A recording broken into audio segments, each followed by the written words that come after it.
bien, y hermanos, continuando allí con Romanos capítulo ahora 14, estamos ya en una cuenta regresiva en la carta a los romanos.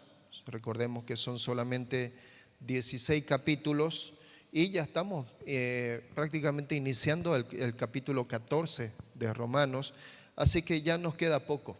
Asimismo, como estamos en la cuenta regresiva de la carta a los romanos, hermanos, también estamos en la cuenta regresiva en nuestra lectura bíblica. Bien, les animo, hermanos, a quienes por allí todavía estamos atrasaditos, en meterle ganas en estos días. Estamos hoy la segunda semana de diciembre, todavía nos quedan 2 semanas más, nos queda el 21, nos queda el 28, para en el Señor buscar cumplir nuestro compromiso de la lectura bíblica. Hermanos, no saben cuánto realmente somos edificados por medio de la lectura de su palabra.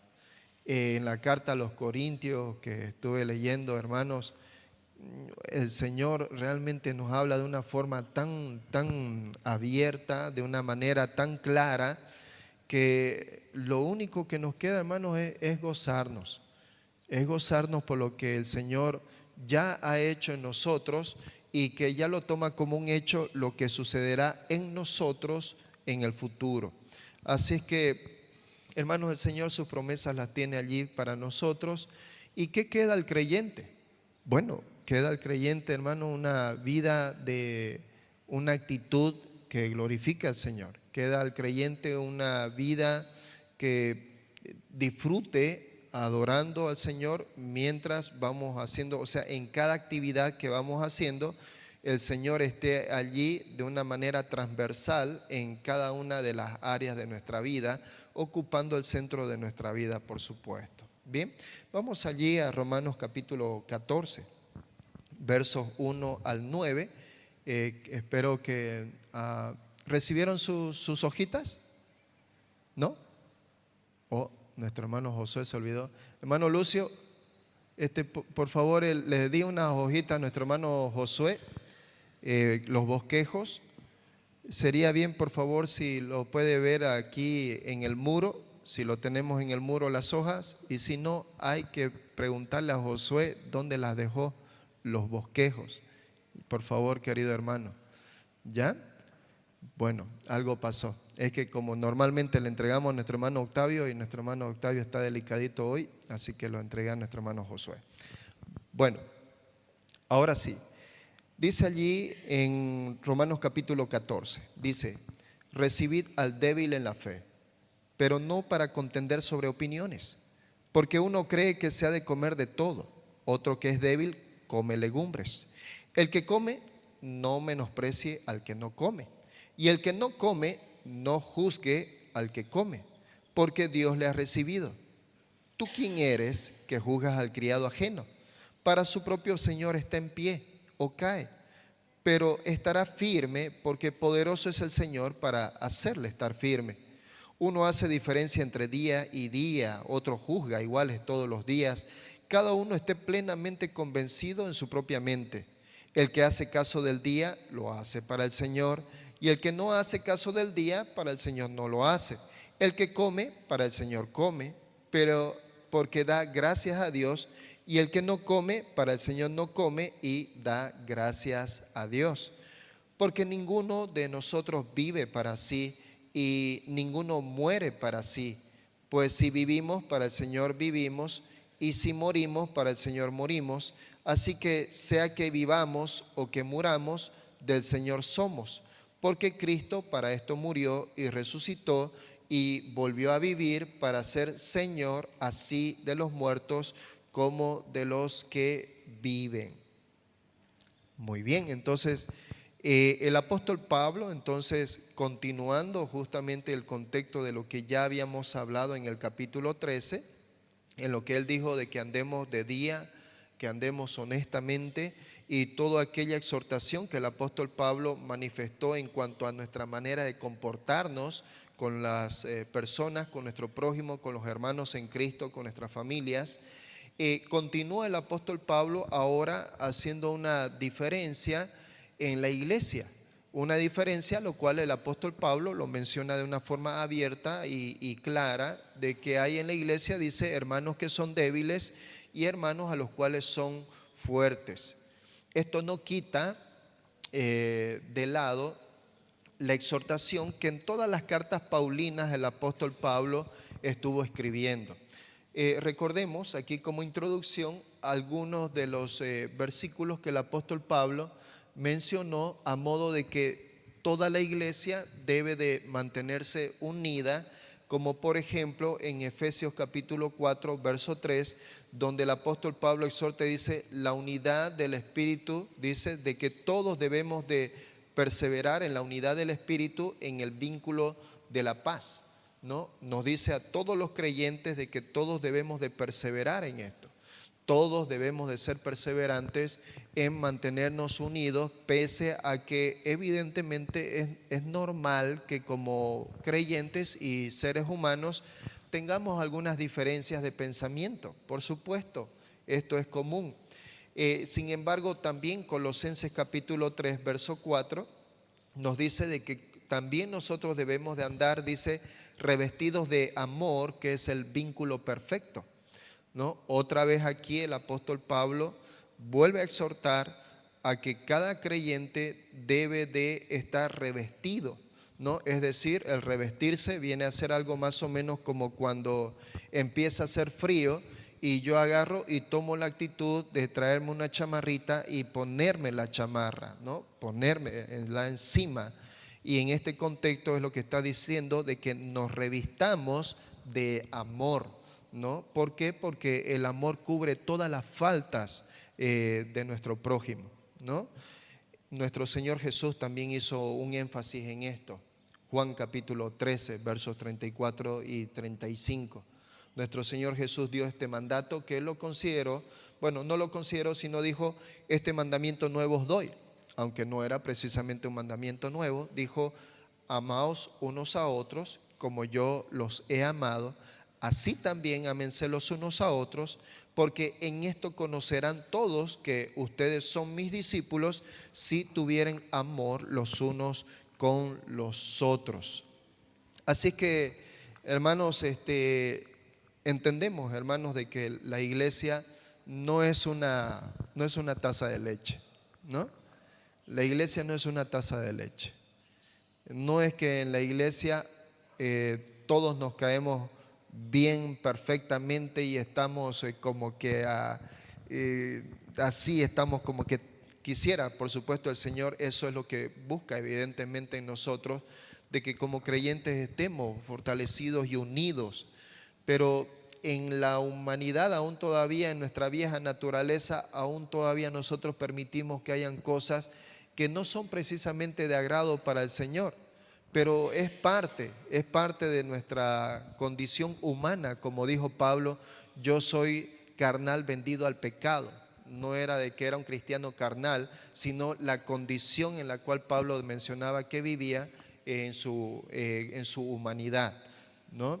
Así que en la iglesia, hermanos, nos pasa esto, ¿no? No les vamos a caer a todos bien, ¿no? Precisamente, aún ni el pastor, y aún probablemente quizás sea el pastor al que menos les caiga bien a todos, ¿no? Pero es así. El Señor nos ha puesto a nosotros, los hermanos, para que a pesar de ello nosotros podamos mantener la unidad. Así que hablando de este aspecto, el apóstol Pablo va a tratar este punto crucial.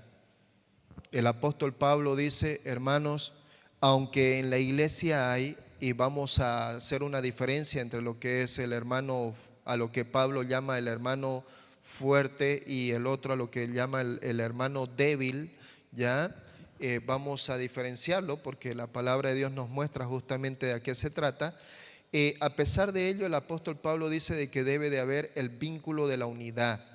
La unidad no debe de resquebrajarse en la iglesia, ¿no? Pese a cualquier conflicto que pueda haber entre los creyentes, debe sobre todo primar entre nosotros la unidad. Bien, así es que, ¿y por qué esto? Pablo va a referirse y de acuerdo a ustedes lo tienen allí justamente en sus pequeños bosquejos, había desavenencias entre los hermanos debido a temas de alimentación, había desacuerdos entre los hermanos, había como pequeñas fisuras en la relación con respecto incluso a los días, y vamos a ver justamente de qué se trataba eso, y otros aspectos que concernían a la iglesia que no precisamente podrían estar registrados, digamos, en la Biblia, pero que se trataba de que los hermanos, a pesar de que quizás no esté registrado en la palabra, más que todo era un tema que originaba las diferencias entre ellos por un tema más de opiniones, más que algo que pueda ser escrito en la palabra del Señor. ¿Y esto a qué se debía? Bueno, el apóstol Pablo está escribiendo allí a la iglesia de Roma. Y la iglesia de Roma estaba conformada por creyentes judíos, quienes antes venían de un contexto de ser judaizantes y se habían convertido al Señor, y que aún todavía probablemente tenían este problema de dejar de lado el antiguo pacto, la ley mosaica. Y por el otro lado también había un gran número de hermanos gentiles que venían de un contexto pagano, gente que había adorado a ídolos, gente que había hecho muchas cosas, había cometido en su pasado, y que ahora evidentemente no quería ya vivir de acuerdo a esa forma en la que antes había vivido al conocer al Señor. Así que el apóstol Pablo va a hablar estos temas allí, mostrando de que a pesar de las diferencias culturales que puedan haber al interior de la iglesia, y además también a pesar de las diferencias espirituales, lo que vamos a ver la diferencia entre lo débil y el fuerte, el mantener la unidad es de suma importancia. Bien, es de suma importancia.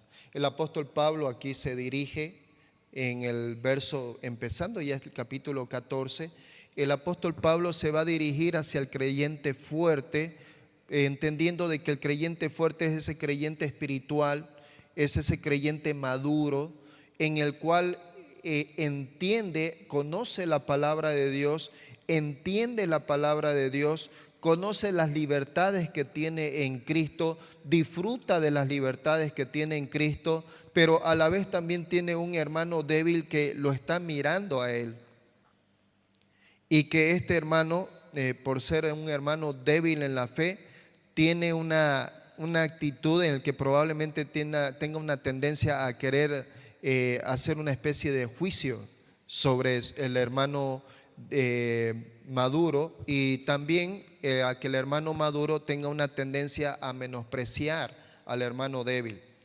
En ese contexto, el apóstol Pablo se va a referir aquí pidiéndole al hermano maduro en la fe.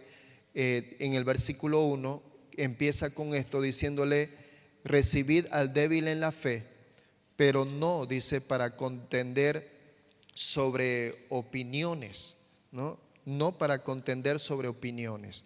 Así que cuando Pablo está queriendo decir esto al hermano maduro, le está queriendo decir que la libertad que él tiene, el creyente maduro en la fe, esa libertad que él tiene en Cristo, él no tiene que disfrutar o tiene que limitarse a disfrutar de estos derechos propios, todo esto con el fin de buscar más allá de su propia libertad, más que todo agarrar y buscar la edificación de su hermano que es débil en la fe.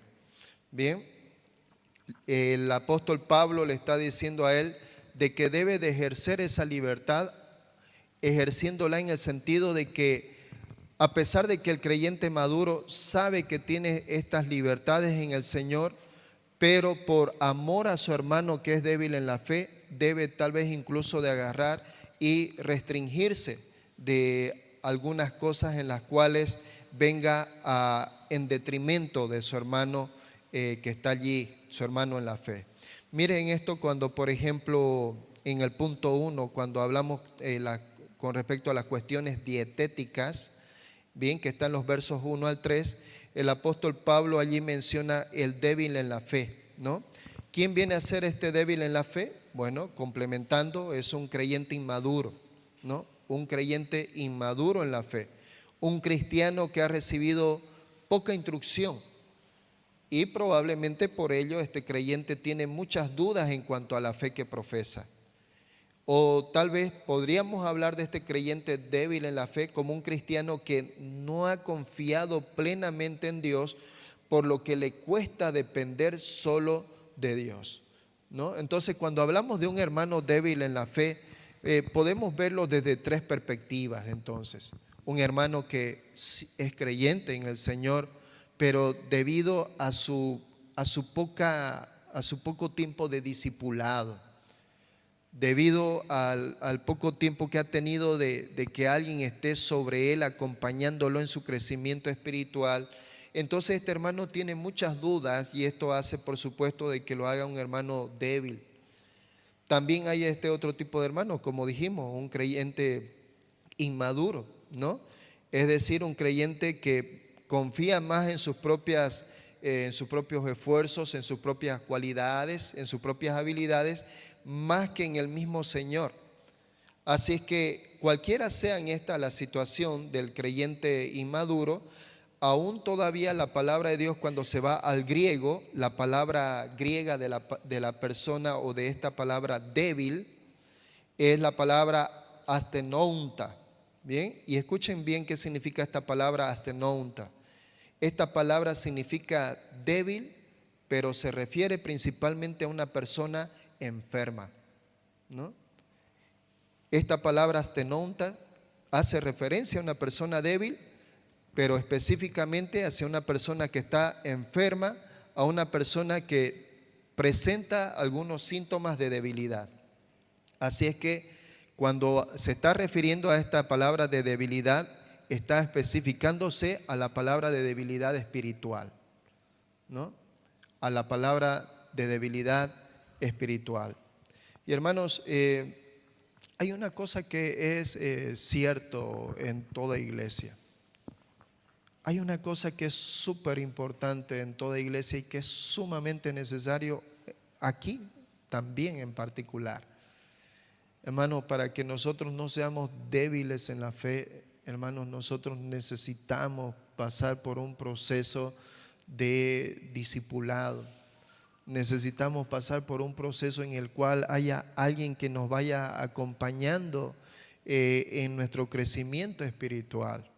En toda iglesia es fundamental el proceso de discipulado.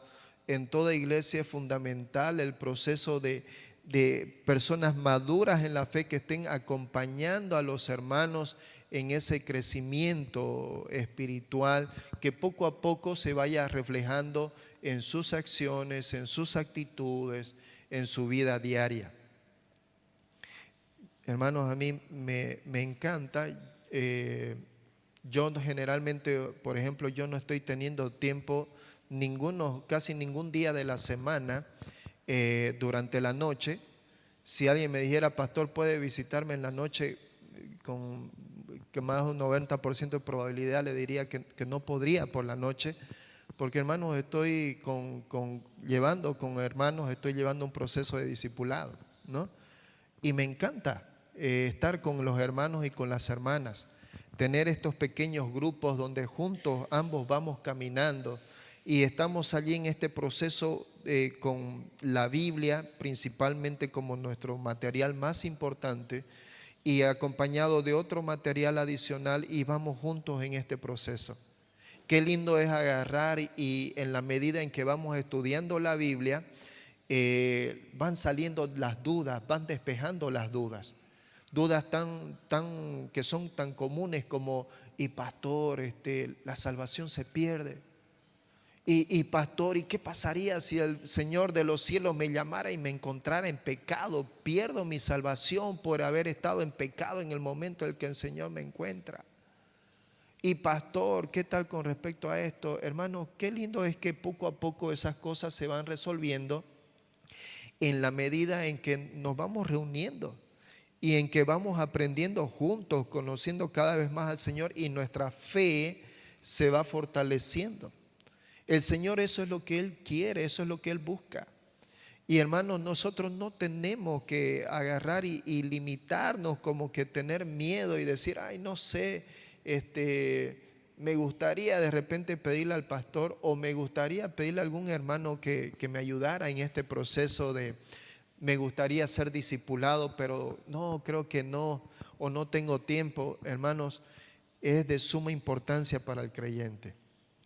Todo creyente que ocupa un tiempo, del tiempo que a propósito el Señor nos da, todo creyente que ocupa un tiempo para ser discipulado, hermanos, es un creyente que poco a poco va siendo un creyente maduro en la fe.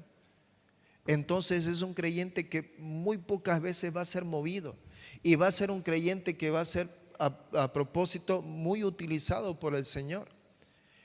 Porque el Señor dice, Juan 15:5, yo soy la vid, vosotros los pámpanos, el que permanece en mí y yo en él, lleva mucho fruto, porque separados de mí, nada podéis hacer. Entonces, todo creyente necesita, queridos hermanos, ser discipulado. Y los hermanos débiles en la fe son aquellos hermanos que, aunque en algún momento tomaron una decisión por el Señor, aunque en algún momento evidentemente el Señor hizo una transformación en su mente, en su corazón, si esto no es continuado por un proceso de discipulado, hermano, se va a quedar lastimosamente estancado, aunque no deja de ser creyente, aunque no pierda su salvación. Pero va a ser un creyente que lastimosamente estará más en caídas, más en tropiezos, más en enojos, más en rencores, más en mal carácter, más en mal genio y más en todas estas cosas, debido a que lastimosamente no permite que el Señor trabaje en las áreas de su vida. Y para ello, hermanos, requiere invertir tiempo. Y paradójicamente ese tiempo es el tiempo que Dios nos da a cada uno de nosotros. Así que quiero animarles. A propósito, sí tengo tiempo para el discipulado, sí que se adhieren a los grupos en los cuales ya tengo. Me encantaría, hay espacio todavía para que sigan más hermanos, sigamos todavía dentro de estos grupos. Así que si alguien se quiere adherir, es bienvenido. ¿Ya? Pero continuando justamente sobre esto, el apóstol Pablo allí habla acerca de este débil en la fe. Es asteononta, ¿no? Así que ya saben que si alguien le dice a usted, sos un asteononta, le está diciendo, mucha, que sos un débil en la fe, ¿no? Así más o menos es lo que le está queriendo decir. Así es que este hermano que es débil en la fe, este hermano es un niño espiritual. Este hermano es un creyente que no ha alcanzado la madurez espiritual, la cual por supuesto correspondería a un hermano adulto en la fe. Y a él es quien precisamente el apóstol Pablo tiene que dirigirse al hermano maduro espiritual y le tiene que decir, hermano maduro en la fe, reciba al hermano débil. Pero enseguida viene la razón, ¿no? O el motivo, le dice, reciba al hermano débil en la fe, pero con esto en mente, no para contender sobre opiniones, ¿no? No para contender sobre opiniones. ¿Qué es lo que le está queriendo decir? De que cuando el hermano débil en la fe sea recibido en el hogar, allí en la hospitalidad, no está hablando de la iglesia, porque la iglesia, ya él es un miembro de la iglesia, él pertenece a la iglesia. Estamos hablando del hecho de cuando es recibido en la hospitalidad del hogar o en cualquier otro lugar. Dice que el momento de recibirlo no tiene que ser con un propósito para el hermano maduro en la fe, no tiene que ser con un propósito de involucrarlo a él en discusiones. No tiene que ser para un propósito de involucrarlo a él en opiniones. No debe de ser para que él sea sometido a un examen riguroso tocante a sus dudas, tocante a las cosas que él lleva adentro. No debe de ser con ese propósito. Es decir, el apóstol Pablo dice que debemos, los hermanos maduros en la fe, debemos de tener un cuidado especial hacia nuestros hermanos quienes son débiles en la fe. Y el verso 2 dice, porque uno cree, dice, que se ha de comer de todo, otro que es débil come legumbres. Aquí es donde ya viene el aspecto cultural y religioso, ¿no? Los hermanos judíos venían de un aspecto cultural ligado al aspecto de la ley, en que habían cosas en que los judíos no comerían nunca, ¿no? Por ejemplo, una de las cosas que los judíos nunca comerían como tal sería la carne sacrificada a los ídolos, ¿no? ¿Qué hacían los gentiles y los que no eran creyentes? Agarraban, tenían sus ídolos, iban, sacrificaban un animal, lo ponían allí, pero luego, dice, esta carne iba y se vendía al mercado y se vendía en un menor precio con respecto a la otra carne que no había sido dada para los ídolos. Entonces, un judío jamás, digamos, estaría en ese tema de esas cosas, ¿no? Pero sin embargo, un hermano maduro en la fe entendería de que esos ídolos no existen, de que no hay un Dios detrás de eso, ¿no? Y de que habiendo dado gracias al Señor, porque lo que Dios lo limpió, dice, no lo llame el hombre común, ¿no? Entonces, entendiendo el creyente maduro que habiendo orado al Señor por lo que ya está ahí ese alimento y preparándolo, era suficiente. El creyente maduro podría comerlo, ¿no? Pero no así. En todo caso, un hermano débil que aún todavía luchaba con sus paradigmas en su cabeza, ¿no? Así es que este trasfondo, por supuesto, señala la situación entre los creyentes judíos con una cultura de una dieta a base de vegetales, como también algunos judíos que al convertirse al evangelio habían abandonado estas restricciones.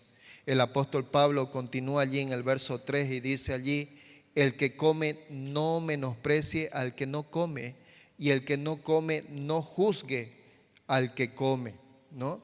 Así que en este sentido, lo que está queriendo decir el apóstol Pablo es que el hermano fuerte debía él de evitar, por los hermanos débiles, debía de evitar el comer algunas cosas que tenía libertad en Cristo para poder hacerlo. Y para ello el apóstol Pablo se muestra como un ejemplo.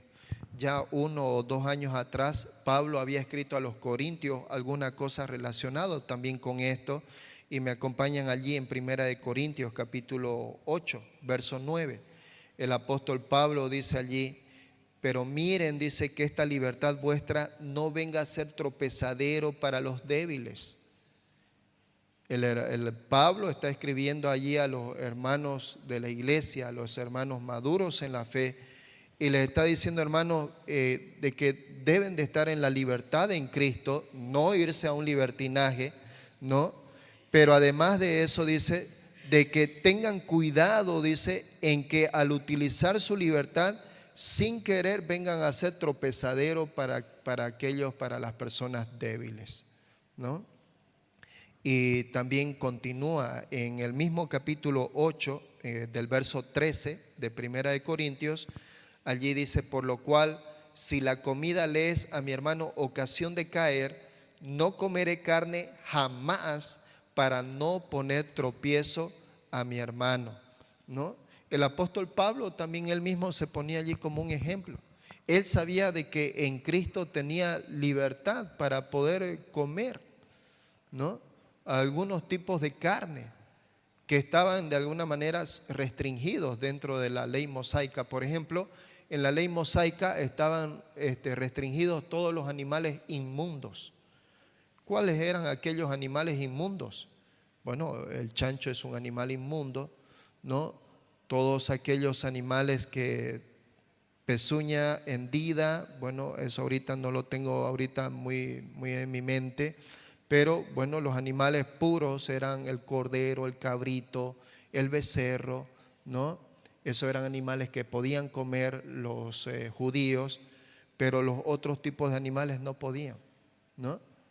Así es que si un hermano que tenía aún todavía estas luchas en su mente, veía allí a otro hermano que estaba comiendo eso, por supuesto de alguna manera le afectaría a él, al hermano débil. Y el apóstol Pablo dice: hermanos, por favor, aún a costa de su libertad en Cristo, por amor a ellos, no lo hagan, ¿no? Y hermanos, esto evidentemente sucede, por supuesto, en nuestros tiempos de hoy, ¿no? Es algo que aún todavía sucede. Yo recuerdo en mis tiempos aún todavía de universitario, llegó a haber dentro de la cruzada, en la cual yo fui parte por unos años en la cruzada estudiantil, llegó a haber una cantidad interesante de hermanos menonitas que llegaron a ser parte de la cruzada estudiantil, familias enteras, 3, 4, 5 familias llegaron a ser parte de la cruzada estudiantil, y eso armó un avivamiento muy lindo dentro de la institución, dentro de la cruzada estudiantil, donde uno miraba hermanos menonitas, tanto adultos como también jovencitos y niños. Era bien agradable, pero ellos nos comentaban sus experiencias.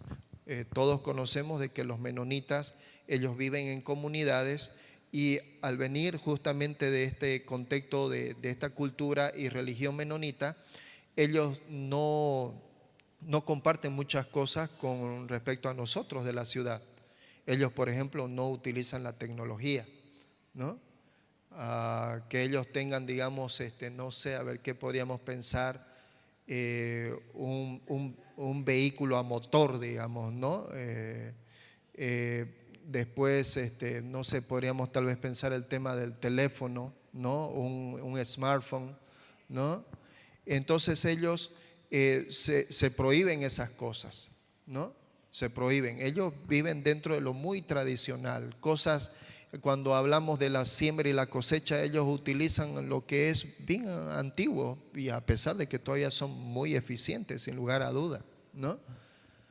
Pero estos hermanos que antes eran de esa cultura y de ese contexto religioso menonita, un día fueron alcanzados por el Evangelio. Y cuando fueron alcanzados por el Evangelio, su comunidad no pudo aguantarlos. Y tuvieron que agarrar y amenazarlos, y le dijeron: bueno, ustedes toman una decisión. O siguen con esa nueva religión en la que ustedes están, o se mantienen con nosotros. Pero si ustedes si ustedes deciden no estar con nosotros, se los vamos a quitar sus tierras, ¿no? Así es que tuvieron que tomar decisiones bastante fuertes, ¿no? Tuvieron que tomar decisiones muy duras para ellos. En amor al Señor, ellos tuvieron que salir de sus comunidades, votados por sus propios padres, ¿no? Votados por sus propias familias. Tuvieron que salir, ¿no? Porque el Evangelio había llegado a ellos, y decidieron por el Evangelio y salieron de allí, ¿no? Así que empezar entre nosotros de la ciudad, para ellos fue algo muy lindo. Disfrutar a partir de allí mucho de la tecnología también, pero en compañía del Señor. Lo cierto es, hermanos, que esto sucede así. La Biblia, por ejemplo, y no quiero entrar muy en detalle, porque de repente aquí podemos estar pecando en algo, pero algo también sucede con el tema también de las bebidas, ¿no?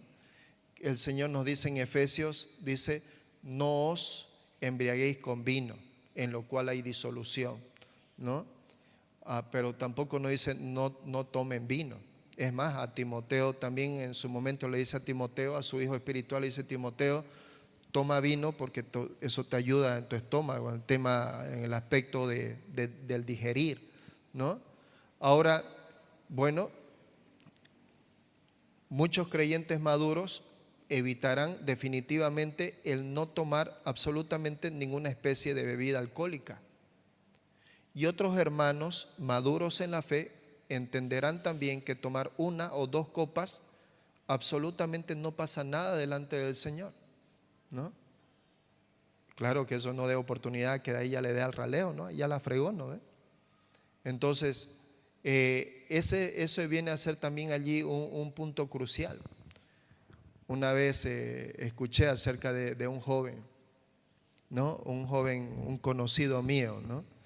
Que agarró y salió estaba yendo él ya como creyente, estaba yendo a visitar por allí a un grupo de hermanos de diferentes iglesias, pero que se reunían entre ellos, pasaban tiempo juntos, iban al cine, evangelizaban y compartían tiempo juntos, comían. Pero una de esas agarraron estos hermanos en Cristo y estando juntos y con este amigo en común, ¿no? Agarraron y dijeron, oye, tenemos sed, hacía calor, tenemos sed. Y a uno de ellos así se le ocurre, dice, ¿y si tomamos una cervecita? ¿No? Así que ahí los otros dijeron, sí, ¿no? Tomemos una entre nosotros. Se compraron una y este amigo en común no ayudó en la compra de eso, solo él se quedó a mirar. Compraron y cada uno tomó su pequeño vaso de cerveza compartiendo entre ellos. Y eso para este hermano vino a ser como el peor de los pecados, ¿no? No sé cuántas veces se persinaría, ¿no? Pero lo cierto es que en algún momento también llegó a mi casa y me dice, Juan, mira que a mis amigos, ¿no? Que he compartido mucho tiempo con ellos, oye, hoy día, mira, agarraron y compraron cerveza y tomaron, ¿no? Mira, Juan, que han pecado, estos son pecadores, ¿no? Yo no me quise mucho meter en el punto, sino le dije, bueno, Hugo, hasta ya lo dije el nombre, ¿no? Sin querer. No, era Hugo Laferte, otro. Mira, le dije, quizás lo que consideras que está mal, está bien. Para vos está bien eso de que no tomes. Lo ideal es que ninguno tomemos, ¿no? Lo ideal. Y mucho más, peor aún, si alguien tomara delante de alguien, de un hermano que está saliendo, por ejemplo, del tema del vicio de la bebida alcohólica, ponerse a tomar delante de él, aunque sea un vasito, lo fregaste totalmente al pobre hermano nuevo en la fe. Peor si tiene problemas con el tema del alcohol, ¿no? Así es que el apóstol Pablo dice, hermanos, por amor a ellos, aun si es necesario dejar nuestras libertades en el Señor para que ellos no sean afectados. Bien, ese es el punto crucial aquí de esto, hermanos, y con esto, a propósito, no les estoy dando a ninguno la autorización de la bebida alcohólica, ¿no? Cuidado que me vayan a estar diciendo, pastor, usted habló de este tema, ¿no? Así es que el apóstol Pablo menciona aquí, si la comida le es a mi hermano ocasión de caer, no comeré carne jamás para no poner tropiezo a mi hermano. Primera de Corintios capítulo 8, verso 13, ¿no? Así que la conclusión aquí es sencilla. El fuerte, el capaz de entender las cosas sin tropiezo alguno, debe evitar, porque aquí dice de que no menosprecie y no juzgue. Así es que el creyente maduro en la fe debe de evitar menospreciar, debe de evitar tener en poco a su hermano débil, y además el hermano débil, y además de ello de evitar menospreciarlo a su hermano débil, además de ello tiene que proveer para su hermano débil, debe de proveer la enseñanza. Debe además de para el hermano débil, debe de ser más bien un punto de apoyo en su edificación. Esto es crucial. Esto es de suma importancia. No solamente que para el hermano débil, dice, si usted se considera un hermano maduro en la fe, Usted no solamente, dice la palabra, usted debe de evitar aquellas cosas que pueden hacer caer a su hermano, sino que además usted debe de ponerse ahí como un apoyo en la edificación de su vida. Y allí es, hermanos, donde nosotros tenemos que estar predispuestos en ser nosotros parte del proceso de edificación de nuestro hermano. Hermanos, no tenemos que tenerle miedo al discipulado. No tenemos que tenerle miedo.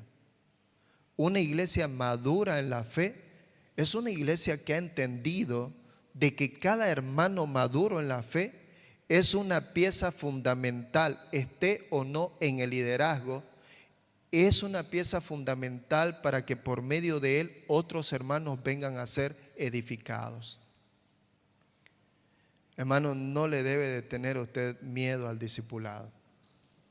La palabra de Dios nos dice, ¿no? Mateo capítulo 28, versos 18 al 20, nuestro Señor Jesús dijo: toda autoridad me ha sido dada, vayan y prediquen el evangelio, bautícenlos y, dice, enséñenles todas las cosas que yo les he dicho hasta que yo vuelva. Así que para nosotros en esta iglesia local, el fundamento del discipulado es clave. Si alguno de ustedes no ha pasado por ningún discipulado hasta este momento, no importa si quizá alguno de ustedes incluso tuviera años en esta iglesia, pero si no ha pasado por un discipulado, hermano, no se quede allí. No se quede allí. Usted tiene que venir a ser discipulado en la iglesia. Y si usted ya ha sido discipulado en la iglesia, si usted ya lleva un tiempo habiendo sido discipulado en la iglesia, si usted ya está por ser líder en la iglesia o ya es líder y no tiene discípulos, usted necesita, para su crecimiento personal, espiritual, usted necesita tener discípulos detrás. Porque mientras usted no tenga discípulos detrás, usted no va a tener todavía un verdadero crecimiento espiritual. Porque ¿sabe qué? Hay una de las cosas muy lindas dentro del discipulado, es que cuando usted llega a discipular a alguien, el Señor le pone esta carga en amor a usted, de tal manera que si usted ya de antemano usted vivía su libertad en el Señor, pero a la vez cuidadoso de las cosas y todo ello, mucho más todavía teniendo a alguien que está detrás de usted, que está siguiendo sus pasos. Alguien que está detrás de usted preguntándole, mirándole a usted lo que usted hace y lo que no hace. Ese discípulo es a quien usted realmente lo va a hacer madurar y lo va a hacer llevar a usted delante del Señor y decir: Señor, por favor ayúdame a discipularlo, no sé cómo, pero por favor ayúdame, porque por amor a Él quiero hacerlo. Por amor a ti quiero hacerlo. ¿Cuántos de nosotros hemos pasado por un proceso de discipulado? A ver, de esta columna de aquí, hermanos, ¿cuántos han pasado por un proceso de discipulado? A ver, levanten la mano. Me gustaría que alguien saque foto porque memoria fotográfica casi no tengo.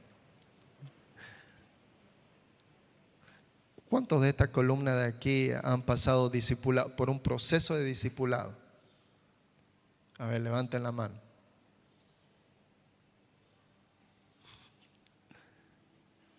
Y por aquí, ¿cuántos han pasado por un proceso de discipulado? Muy pocos, ¿no? Muy pocos. Hermanos, tenemos este nuevo año el desafío a ser discipulados. No tengamos miedo a ser discipulados y no tengamos miedo para discipular.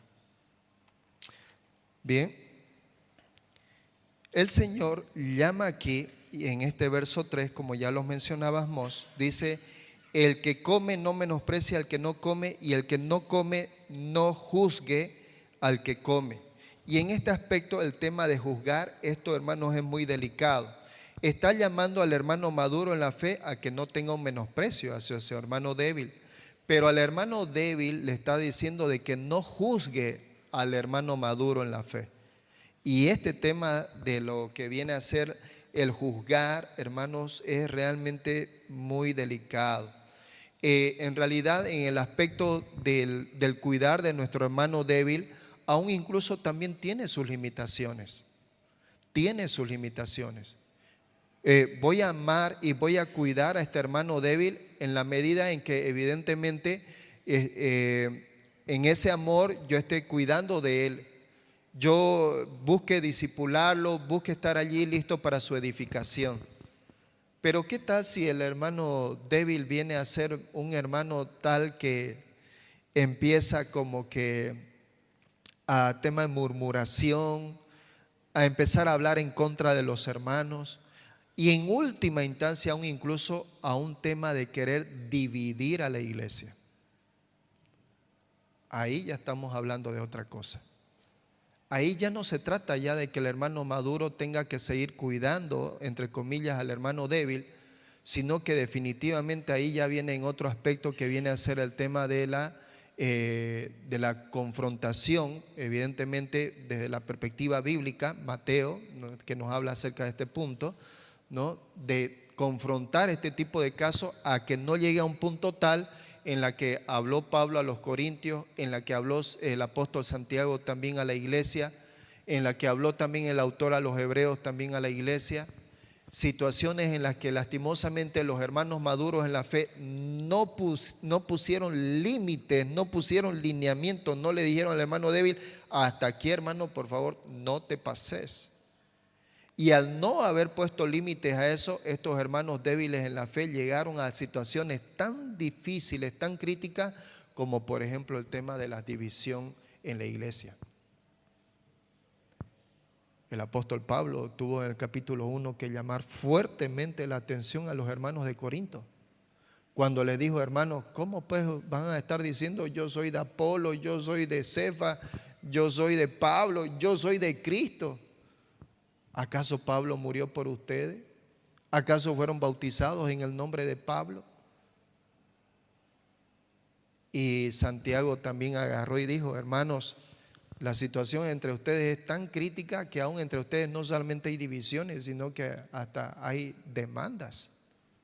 Están en juicios. ¿Debido a qué? Los hermanos débiles en la fe. Los hermanos débiles en la fe.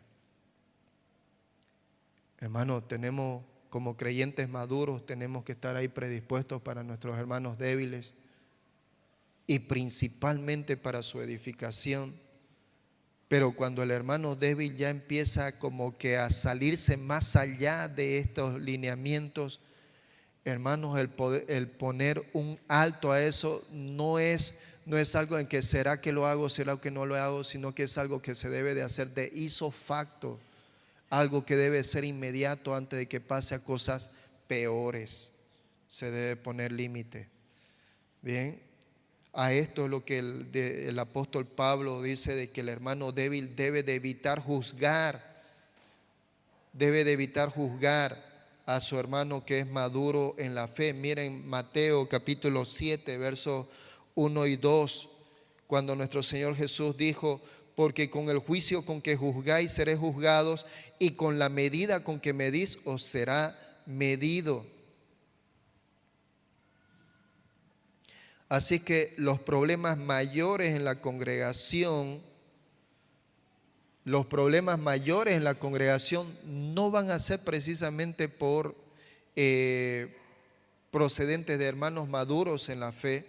Por lo general no será así, sino que será porque mayormente los hermanos maduros en la fe mirarán por el hombro a los hermanos débiles en la fe, ¿no? Y llegar los hermanos débiles a un punto de emitir juicio condenatorio contra los hermanos que son maduros, ¿no? Porque los hermanos maduros opinan de distinta manera a la que opinan ellos. Así que en ese sentido es el verso 4, cuando Pablo se dirige exclusivamente a los hermanos débiles. Por el contexto del versículo 3, el versículo 4 va directamente hacia los hermanos débiles. Dice: ¿tú quién eres que juzgas al criado ajeno? Para su propio Señor está en pie o cae, pero estará firme, porque poderoso es el Señor para hacerle estar firme. Así que cuando allí dice ¿quién eres tú?, justamente de inmediato está hablándole directamente a estos hermanos débiles, ¿no? Ellos juzgan a quienes comen de todo. Así que hay una pregunta aquí reflexiva en este sentido, ¿no? Dice de que el hermano débil le está haciendo esta pregunta, el apóstol Pablo le está haciendo esta pregunta al hermano débil, ¿no? ¿Quién eres tú? ¿Quién eres tú? ¿No? Cuando dice está ahí para su Señor, está en pie o cae, está haciendo una referencia hacia nuestro Señor Jesucristo, ¿no? Todos nosotros somos siervos de nuestro Señor Jesús. Todos nosotros somos siervos de nuestro Señor, ¿no? Y no estamos para juzgarnos. Dice la palabra, no estamos para juzgarnos o para condenarnos unos a otros, ¿no? Aunque evidentemente en Gálatas capítulo 6 verso 1 habla acerca del hermano creyente, del maduro en la fe, en el cual cuando ve a su hermano que está en una falta, dice en amor va, ¿no? En amor va y ayuda, cubre, encubrir esa falta, ayuda al hermano débil, ¿no? Pero en este contexto está hablando al hermano débil y que le dice, cuidado con el tema de que te pongas a juzgar, bien, porque eso no es de los creyentes el tema, o aún más todavía al hermano débil en juzgar al hermano maduro en la fe, bien. Y en el versículo 5 y 6, ¿qué nos dice los versos 5 y 6? Uno hace diferencia entre día y día, otro juzga iguales todos los días. Cada uno esté plenamente convencido en su propia mente. El que hace caso del día lo hace para el Señor, y el que no hace caso del día para el Señor no lo hace. El que come para el Señor come, porque da gracias a Dios, y el que no come, para el Señor no come y da gracias a Dios. Así que esto está siendo, por supuesto, tocante a la observación de los días, ¿no?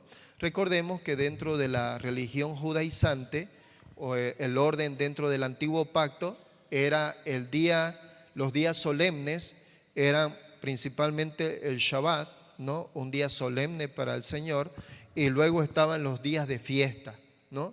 La Pascua y las otras fiestas importantes eran días solemnes, ¿no? Y el judío lo tenía eso claro aquí en su mente. Sin embargo, evidentemente, para el judío convertido y maduro en la fe, ya para él todos los días eran iguales. Pero ¿en qué sentido eran iguales todos los días? En que ya no era una fiesta solemne un día para el Señor. Ya no era un Shabbat, un sábado, un día para el Señor, sino de que todos los días eran iguales en el sentido de que todos los días eran para el Señor. La palabra nos dice que el Señor nos da a nosotros, Colosenses capítulo 2 verso 16, Pablo dijo a la iglesia de Colosas, dijo, por tanto, nadie los juzgue en comida o en bebida o en cuanto a días de fiesta, luna nueva o días de reposo. Nadie les juzgue. Hermanos, yo no sé cómo usted juzga sus días.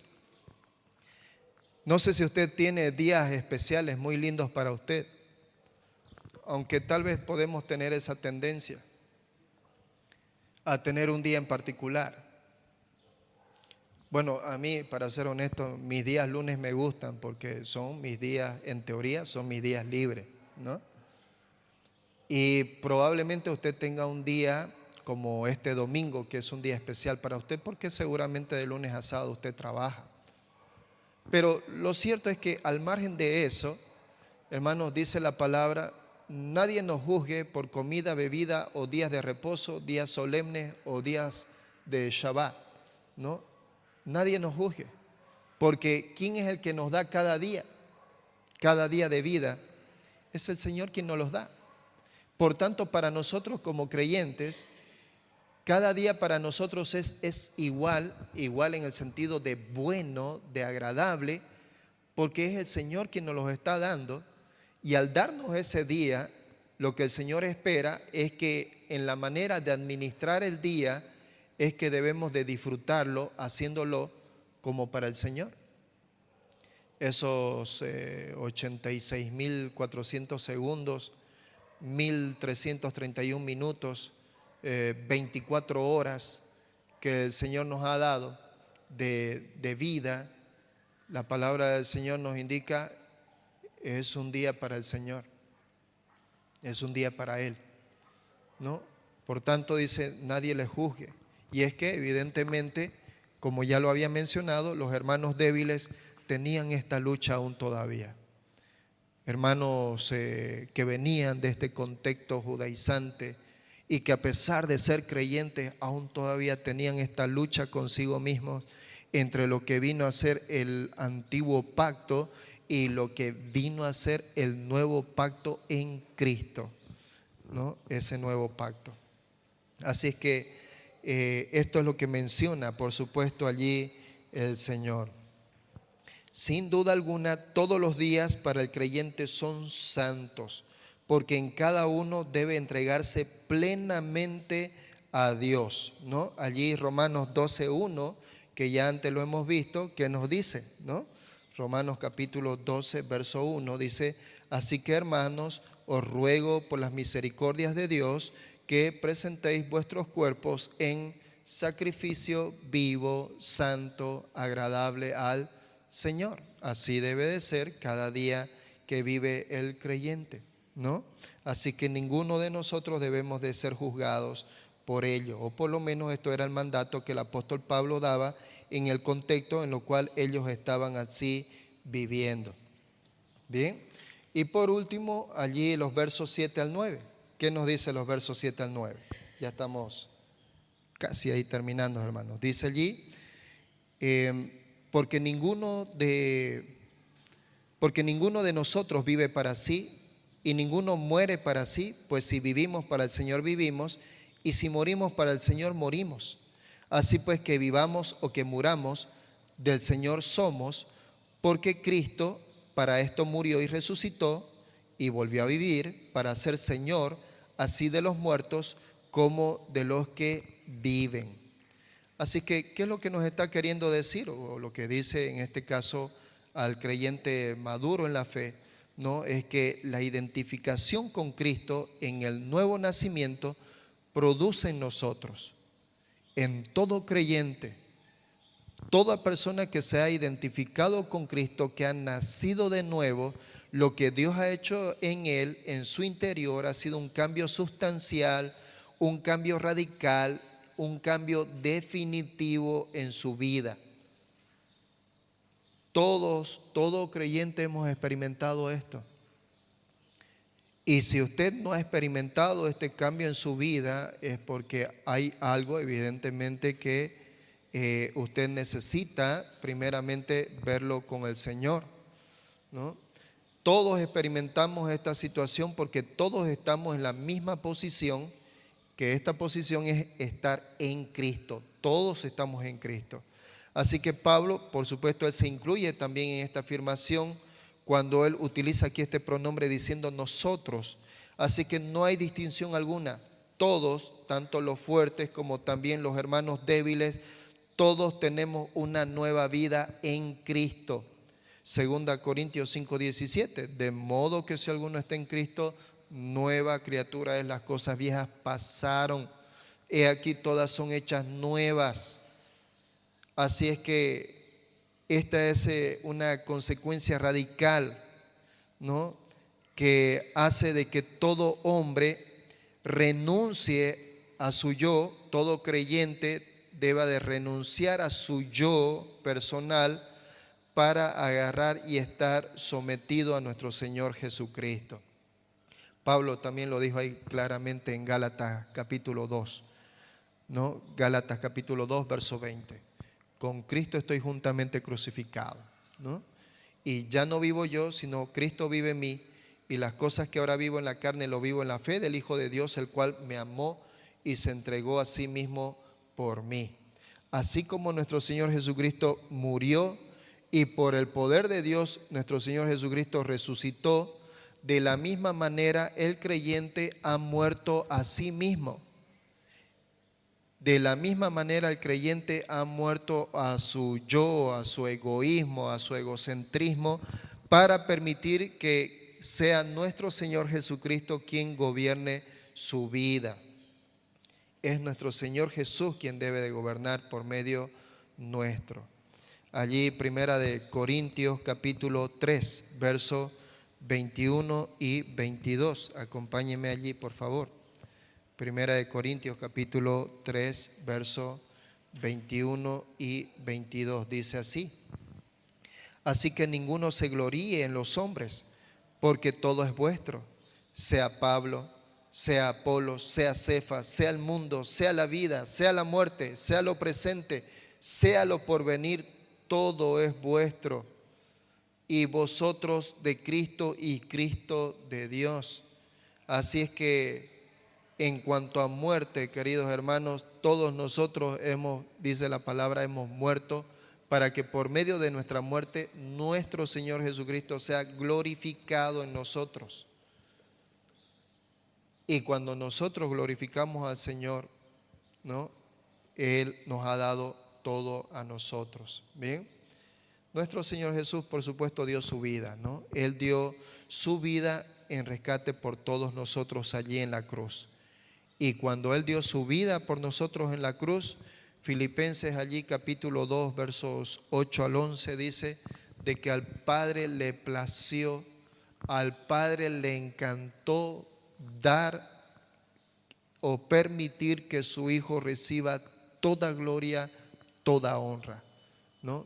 Toda gloria y toda honra. Y eso es lo que, hermanos, a nosotros es lo que debemos de hacer en nuestra vida. Yo no sé, aunque tengo el privilegio de conocerlos a todos ustedes, pero no conozco su corazón. El corazón de ustedes es conocido por el Señor de una forma tan minuciosa y tan microscópica de cada uno de nosotros. Pero lo cierto es, queridos hermanos, que el Señor quiere que nosotros disfrutemos de Él. Quiere que nosotros disfrutemos con Él. Quiere que nosotros disfrutemos de la libertad que nos ha dado en Cristo. Pero a la vez también quiere que aún incluso que cuando entre nosotros hayan hermanos débiles en la fe, tengamos la suficiente madurez de dejar nuestra libertad en el Señor para que por amor a nuestro hermano nosotros podamos estar listos para su edificación. No solamente para privarnos de algunas cosas que en Cristo podríamos tener libertad, sino que además de privarnos de ello, en amor estar listos para edificar, ¿no? Todos nosotros, y los invito, amados hermanos, a que podamos hacer un tiempo de discipulado. Quisiera decirles un discipulado con cada uno de ustedes de manera individual, pero hermanos, sé de que eso sería imposible. Pero quiero invitarlos a que pasemos tiempo juntos, discipulados de nosotros, discipulados de grupos, en el que vengamos y conformemos un grupo y todos unidos, y mientras disfrutamos con la palabra del Señor vamos aprendiendo, nos tomamos nuestro cafecito y charlamos y compartimos juntos. Hermanos, no hay cosa más linda. No hay cosa más linda. Hay algo nuevo, con honestidad le digo. Antes le huía yo a los discipulados con los más chiquitingos, ¿no? Tengo que ser honesto que eso he lidiado mucho conmigo, mucho tiempo. Pero hermanos, ahora Dios me está dando el privilegio. Estoy con unos muchachitos discipulando cada 2 viernes por mes. Hermano, qué lindo había sido también pasar tiempo con los pequeños, ¿no? Pasando tiempo con los muchachos. donde no son más mayores que yo o no son de mi edad, sino que son ni siquiera adolescentes, ¿no? Y estoy allí pasando tiempo con ellos y hermanos, su manera aún incluso de responder, su manera de atender, es algo que me desafía también a cómo llego a ellos para que el evangelio sea para ellos sencillo, comprensible y que el Señor sea quien dé el entendimiento en sus mentes, ¿no? Y hermanos, me está encantando. Y me agrada más cuando estoy, por supuesto, con ustedes compartiendo ese tiempo juntamente con la palabra. Así es que estoy dejando la invitación abierta, porque una cosa he entendido, hermanos, como líder de esta iglesia: si no hay discipulado, estamos condenados. Si no hay discipulado, estamos condenados a la catástrofe espiritual. Pero si hay discipulado, hay crecimiento. Y donde hay crecimiento, está allí, por supuesto, el fruto del Espíritu Santo: amor, gozo, paz, paciencia, benignidad, bondad, fe, mansedumbre, templanza. Bien, entonces eso es, hermanos, el desafío. Bien, animémonos. Ya sabemos, ya quienes nos consideramos entonces maduros en la fe, estemos atentos con nuestros hermanos quienes son débiles. Bien, oremos. Amado Señor, gracias por tu palabra, gracias por bendecirnos por medio del apóstol Pablo en esta carta. Y aún continuamos, no hemos terminado todavía.